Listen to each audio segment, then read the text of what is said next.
Today's episode is brought to you by the Daily Gardener Friday newsletter. You can sign up for the newsletter over at thedailygardener.org. Hi there, and welcome to The Daily Gardener, a podcast about garden history and literature. I'm your host, Jennifer Ebling, and today is November 16th, and Thanksgiving is just 8 days away. Hard to believe. I am feeling the heat myself. I'm going to be hosting Thanksgiving up at the cabin, and I have not been up to the cabin in about 3 weeks. So I need to get up there this weekend and just get ready. I may not come back down to Maple Grove. I may just have Phil take John to high school, and I'll stay up there and get ready. I have 3 turkeys to prepare. I have a ham to prepare. I'm going to put together the dressing, our giblet dressing. It's a family recipe. We love it. So if you're interested in it, shoot me a DM and I will send it to you. And then another tip I have for gardeners that are in cold areas is that if you had an herb garden this year, your herbs are probably freeze-dried right now. So if you need them as you're preparing some of your Thanksgiving dishes, don't forget to head outside and gather some of the herbs that Mother Nature has freeze-dried for you. They work just fine. So, handy little tip. But what I wanted to talk about today, really quick before we get into garden history, are 2 aspects of your garden that I think are worthy of your attention right now as all the leaves are off the tree and as you may or may not have your first light coating of snow, and that is the topography of your property and the furniture, the outdoor furniture that is on your property. So let's talk topography first. Gardeners always talk about the bones of the garden, and topography is part of that. Topography is the carpet, is the flooring of your garden. And if you have a flat yard or a flat property, you can really struggle with the flooring of your garden, with the interest level, because it's just too flat and boring. So consider bringing in elements that will make the floor of your garden more interesting, whether that's boulders or berms, or maybe even going deeper, adding a sunken garden or a sunken outdoor area for you to entertain in. All of those will make the floor of your garden, the topography of your garden, much more interesting. And now is the perfect time to put your eyes on that part of your garden and see if it is life-giving to you. Is it interesting or is it meh? All right. And then the other thing to think about is the furniture that you use outside in your garden. It is so funny how all summer long we can make do with outdoor furniture. Maybe we cover it up with a blanket or some cushions or some pillows, or maybe the flowers and the productivity of our garden is just so distracting that we don't notice how dilapidated the bench has gotten or how bad the table looks. But it's this time of year when those elements, when pieces of furniture can really show themselves in their current state. Maybe they just don't have it in them to make it another season. Maybe this winter is their final goodbye. Well, you will be better able to see that right now as you're getting ready for the holidays than you are in, say, August and September, when there is so much left to do. And by the way, if you hear the little pitter-patter of feet, that is Max, because he just came into the office to see what I'm doing, and he was disgusted that I wasn't going to play fetch with him. So he's already out of here. He's not hanging around for this.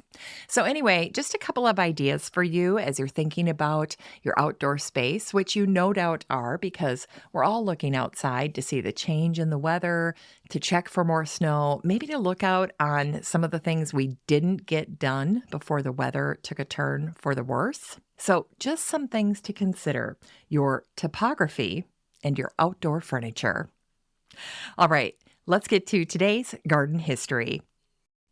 Today in garden history, we celebrate the birthday of Jean Chardin, the French jeweler and traveler. He was born on this day, November 16th in 1643. Jean is remembered for his 10-volume work, The Travels of Sir John Chardin, which is considered to be one of the most important early accounts of both Persia and the Near East. And in his masterwork, Travels, Jean wrote about the Persian love language of tulips. And I love what he wrote here. He wrote, "When a young man presents a tulip to his mistress, he gives it to her to understand by the general color of the flower that he is on fire with her beauty, and by the black base of it that his heart has been burnt to a coal." So he's got it bad. And today we also remember Elizabeth Fox, also known as the Baroness Holland. She was an English political hostess and a flower lover, and she died on this day, November 16th, in 1845. But when she was 15 years old, Elizabeth married Sir Godfrey Webster, who was 20 years her senior. And after having 5 children in 6 years, she started to have an affair with a Whig politician named Henry Fox, the third Baron Holland. And of course, she got pregnant, and when she had his child, she ended up divorcing Godfrey and then quickly married Mr. Fox. Together, they had 6 more children. And this marriage was very fortuitous for Elizabeth. She is remembered for her strong will and her domineering nature. She was a zealot socialite, and she was highly passionate about flowers, which her husband supported. He was a very easygoing guy, this Henry Fox, and he had the money to help fund all of the things that she wanted to do. And in garden history, it is Elizabeth Fox who is remembered for introducing the dahlia to England. Now, the story for how that happened goes like this. In 1804, Elizabeth visited the Royal Botanic Gardens in Madrid. And when she was there, she met with a botanist named Antonio Jose Cavanilles, and he gave her the seeds of the Dahlia pinnata. And when she returned to England, Elizabeth had these little seeds with her, and no doubt she had some wonderfully talented gardeners who were working with her at her gardens at Holland House. And long story short, they were able to cultivate this dahlia. And through that cultivation, that dahlia ended up making its way to Elizabeth's friends and to other flower lovers all throughout the country.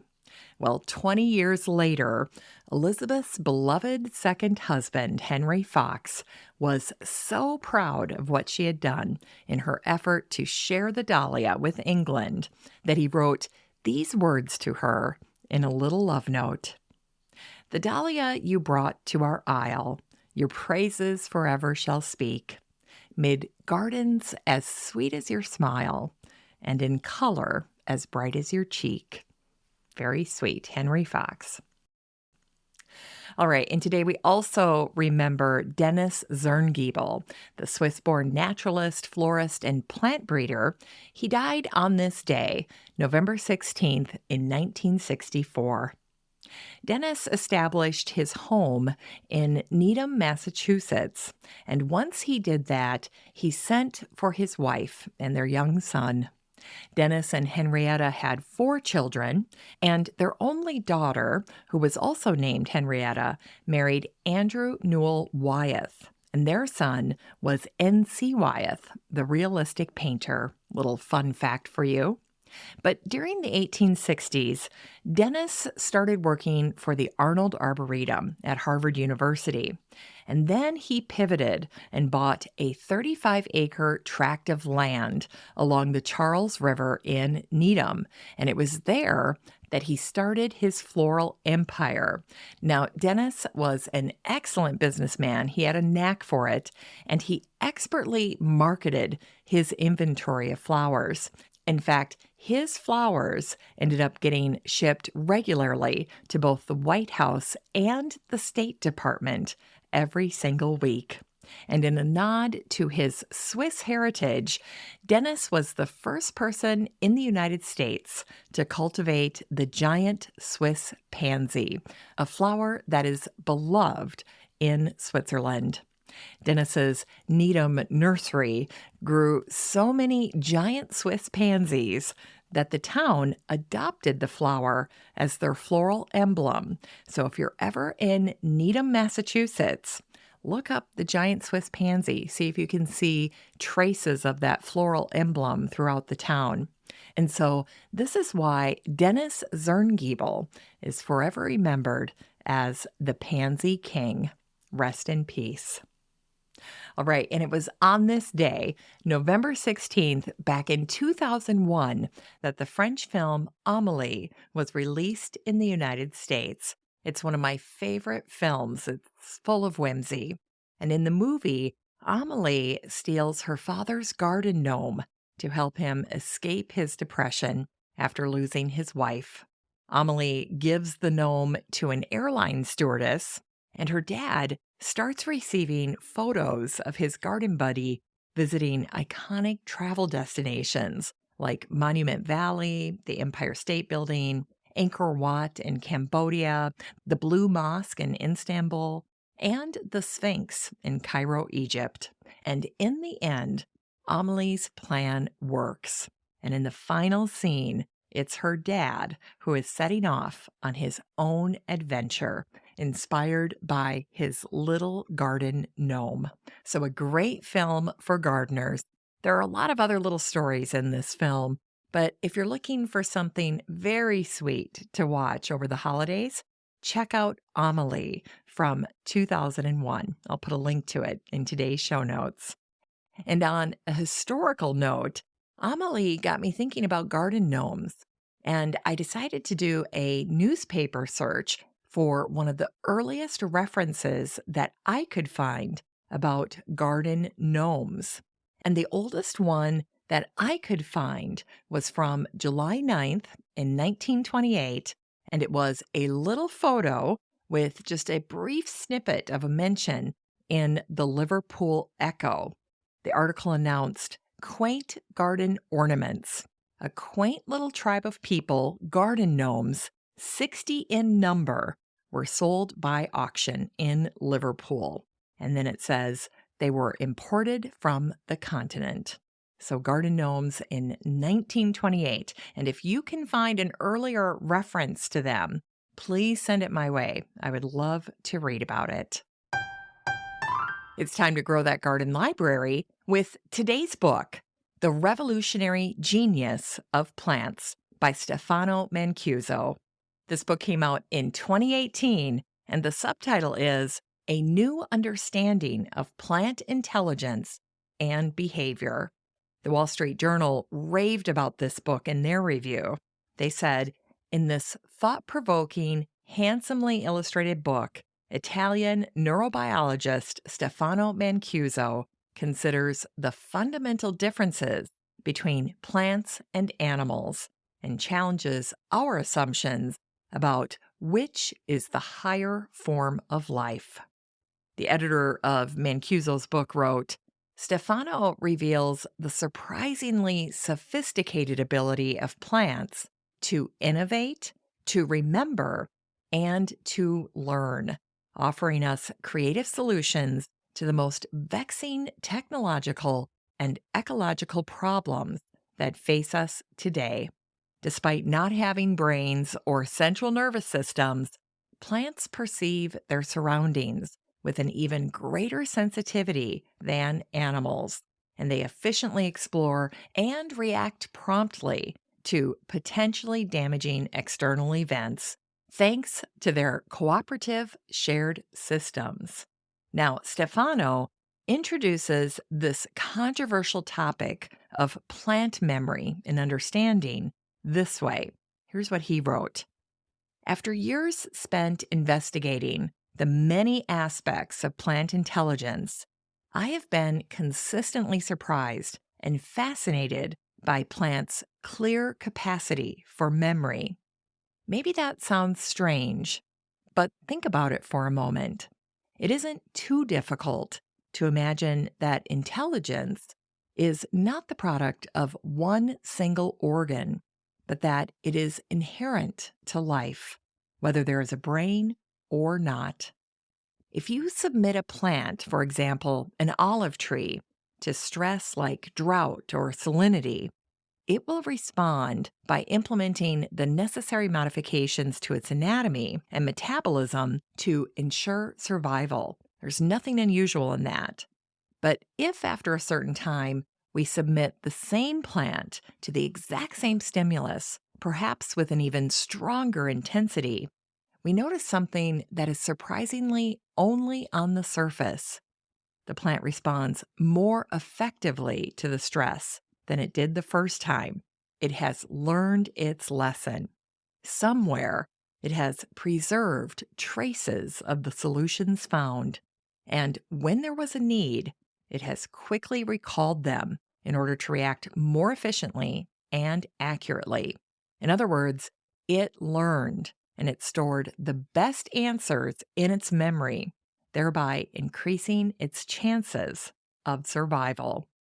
Well, as you can tell, Stefano is passionate about this topic, and his clarity and conversational tone take these scientifically modern concepts and help us to see plants on a new plane of understanding.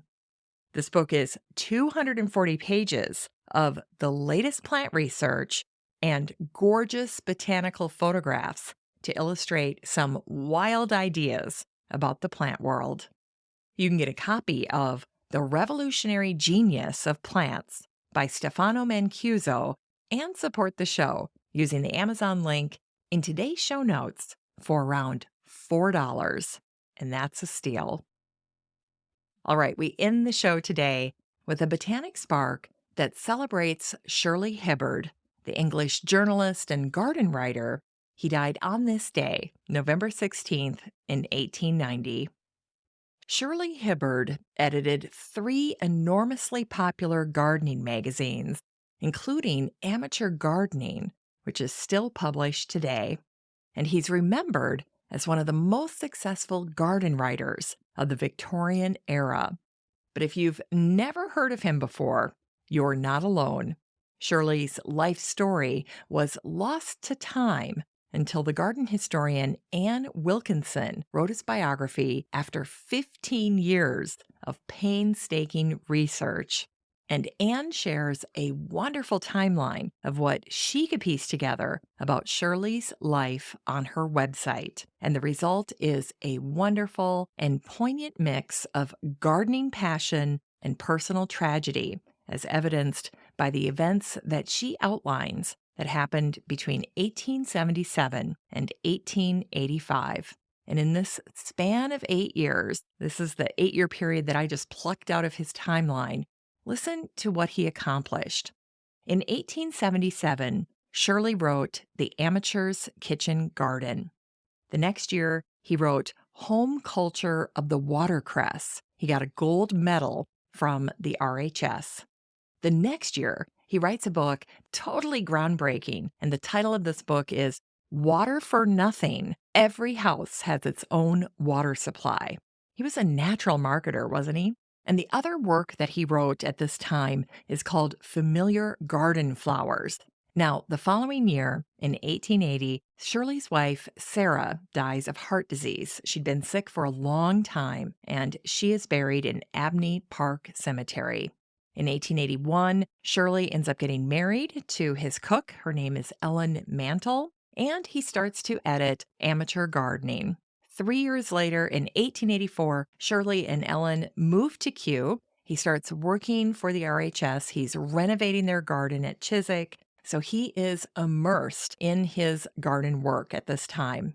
But then the following year, in 1885, Shirley loses his second wife, Ellen, after giving birth to their daughter, who no doubt is named Ellen in honor of her mother.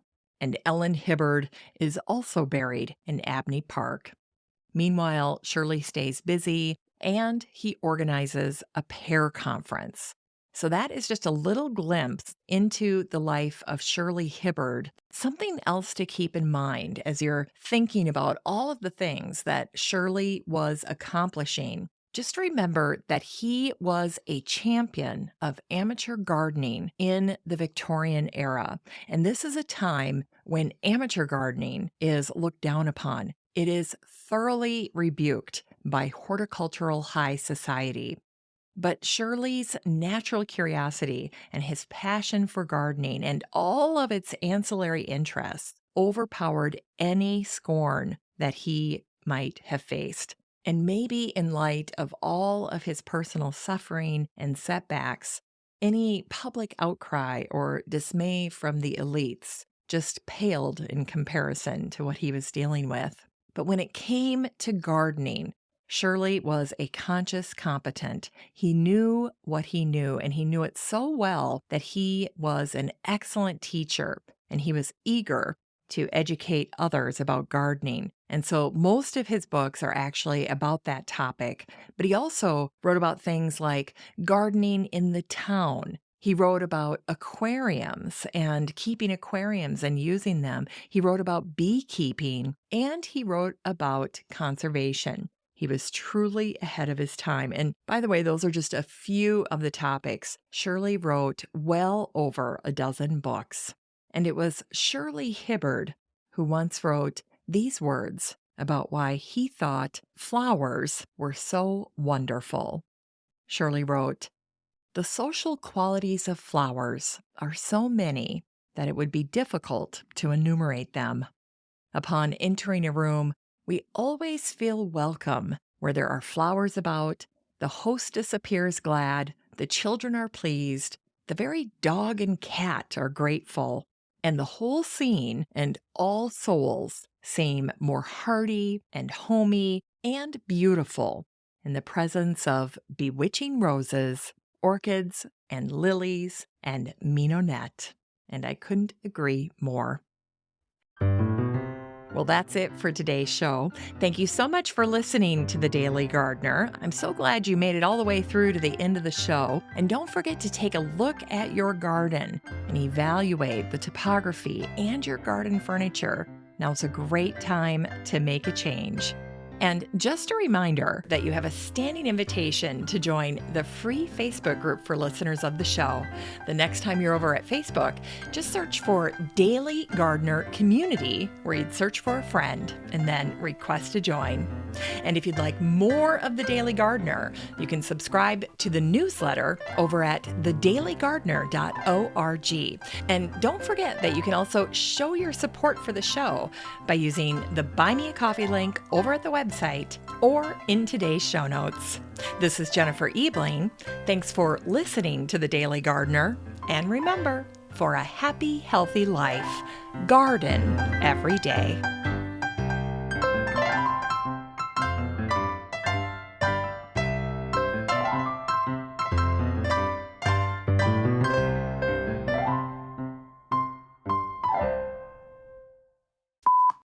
Hi there, and welcome to The Daily Gardener, a podcast about garden history and literature. I'm your friend. Oh my gosh. Okay, too much popcorn. Okay, let's start over. Hi there, and welcome to The Daily Gardener, a podcast about way too loud. And let's try it again. Here we go. Hi there, and welcome to The Daily Gardener, a podcast about garden history and literature.